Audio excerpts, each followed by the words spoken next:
Hello abyan may nga gadira sa imo kag welcome gid sa aton nga palatuntunan nga naandan ang Ilonggo Daily Light from God's Word Radio Broadcast.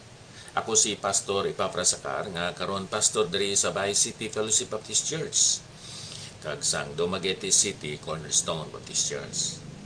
Aton ginapatuloy ini nga mensahe sa Ilonggo para sa mga kaabyanan nga nagapamati sa istasyonan sang radyo dira sa Hinubaan, San Jose Sipalay City, Kaliling, Kawayan, Mulubulo, Kawayan, Tapi, Cabancalan City, sa Bantayan B, Cabancalan City, sa Kamingawan, kag sa Daan Banwa, Cabancalan City. Abyan ang aton pagpamalandungan karon makita sa gihapon diri sa Hulubaton. Karon diri kita magabasa sa pila ka mga bersikulo sa Hulubaton kapitulo 5. Nagasiling ang balaan kasulatan, "Anak ko, talupangda ang akon kaalam. Ilingig ang imo igdulungog sa akon pagango. Agod nga matipigan mo ang pagbinagbinag kag agod nga ang imo mga bibig makabantay sang ihibalo. Kay ang mga bibig sang babay nga malain nagapatulo sing dugos, ag ang iya bakba madanlo pa sa lana. Apang sa katapusan mapait siya subong sang ahenjo, matalom subong sang espada nga duha sing sulab. Ang iya mga tiil nagapanaog sa kamatayon, ang iya mga tikang nagalambat sa Siol. Gani wala sing makakita sang matapan nga banas sang kabuhi. Ang iya mga dalanon wala sing kaligunan, kag wala sing makahibalo sini." Hasta lang kita anay dira abyan sa aton nga pagbasa sang pulong sang aton Ginoo. Ang aton hambalan abyan amo ang nahanungod sa sining ginatuwag naton kinahanglan kabalakan kag ahuna-hunaon gid sing maayo ang bunga o kon ang resulta sinang ginatuwag nato sexual sins. May mga kalautan, mga problema nga maani ang isa ka tawo, babae man o lalaki, tungod sa iyang pagpakasala sexually. Why worry about sexual sins? Sa sini nga kapitulo abyan kun aton sumahon gid, because sexual sin is very disappointing.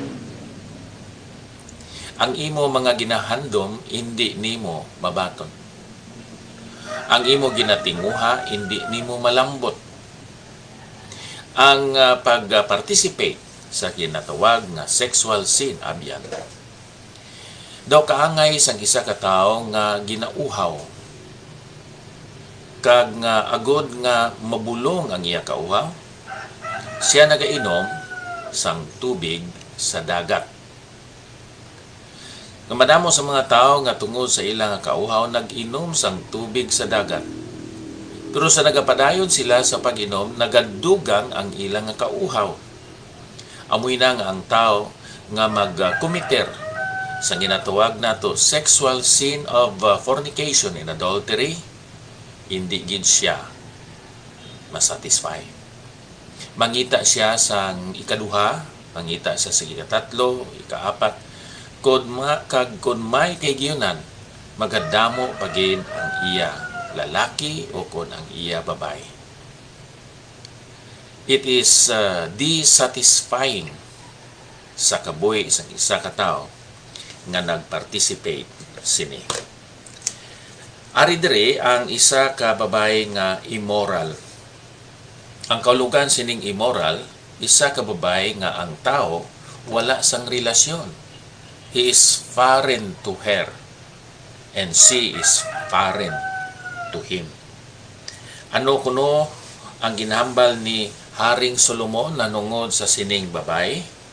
Ari diri ang iya kalipay, ang pleasure nga iyang gina-offer. Siling diri, ang iya mga bibig kaangay sang matamis nga dugos. Sa versikulo 3, kay ang mga bibig sang babae nga malain nagapatulo sing dugos, kag ang iya bakba madanlog pa sa lana. Her mouth is smoother than oil. Kung sa aton pa, persuasive, convincing, tempting, ining isa ka immoral nga babae. Babae nga ang lalaki wala sang relasyon sa ginatawag naton kaminyon. Pero ano ang mahatag o kung bunga, resulta kung ang isa ka lalaki o kung babae maghulid nga wala sang pagpakamaayo sang kasal? Ang una nga mahatag diri sa versikulo 4, amoy ni ang una nga bili. Apang sa katapusan mapait siya subong sang ahenyo, matalom subong sang espada nga duwa sing sulab. Wormwood, kung sa aton pa kaangay ini sang manunggal, mapait kaayo. Amo ina ang mabilin sang isa ka pagpangawat-kawat nga paghulid sa isa ka babae o kon lalaki. Amo ini ang una nga bunga, kapaitan sa kabuhi, sa hunahuna, kag sa kasing-kasing. Ang ini nga kapaitan, matalom subong sa isa ka espada nga duha sing sulab. Wala kagid sang paaliwansan, wala kagid sang palagyuhan. Kay once ikaw maka-experiensya abyan sa sini nga pagpakasala, magapabilin ina sa imo panguna-una og inapasaylo ikaw sa Ginoo. Pero isa sang imo maani amo ang bitterness, ang kapait, kaangay sang manunggal nga imo ma-experiensyahan dira sa imo kabuhi.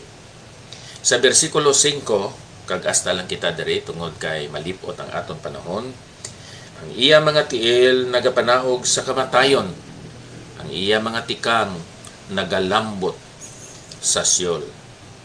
Ang iya tiil nagadulong sa isa ka tawo padulong sa kamatayon.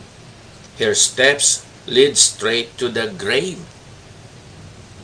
O madamo sa mga tao nga nag-experience sang temprano nga physical nga kamatayon tungod sa ilang nga pagpasaway, tungod sa ilang pagpakasala, nga na tapnan sila sang sakit tungod sa isa ka immoral nga babae, isa ka prostitute. Kag kabay pakuntani ini magahatag sa aton sang kahadlok diri sa aton kaugalingon, tungod kay may malain nga resulta ang pagpakigilawas guwa sa kaminyoon. Kag ilabi na gid may kahadlok kita sa Ginoo, fear of the Lord, kay amo ini ang sinugdan sa ginatawag naton langitnon na kaalam. Sexual sin indeed is very disappointing, dissatisfying sa kabuhi. Ni bisan sino nga mag-participate sini. Kabay ang Ginoo. Magabulig sa aton nga mangin faithful kita sa aton kaugalingon nga asawa o kun bana. Kag nga pangamuyuan naton ang aton mga kabataan, bisan pa ang aton mga kaapuhan, nga maglikaw sila sa sini nga sahi sang pagpakasala. Dios nga balaan, madamo gid nga salamat sang imo nga kaayo kag katutom kag pagbantay sa amon nga mga kabuhi. Palig-una ang amon nga pagtuo kag pagsalig sa imo. Sa ngalan ni Ginoong Hesukristo. Amen. Nairil, salamat sa imo nga pag-replay sining aton segment karon. Karon pangamusta sa kay Bilin Eva kag sa kay Harlita Sayo Bitoon. Halin pa diri sa Bay City Fellowship Baptist Church, ako si Pastor Epafras Sacar. Nagasiling nga ang Dios naguna, nagaupod kag nagasunod sa aton tanan. Madamo gid. Nasalamat.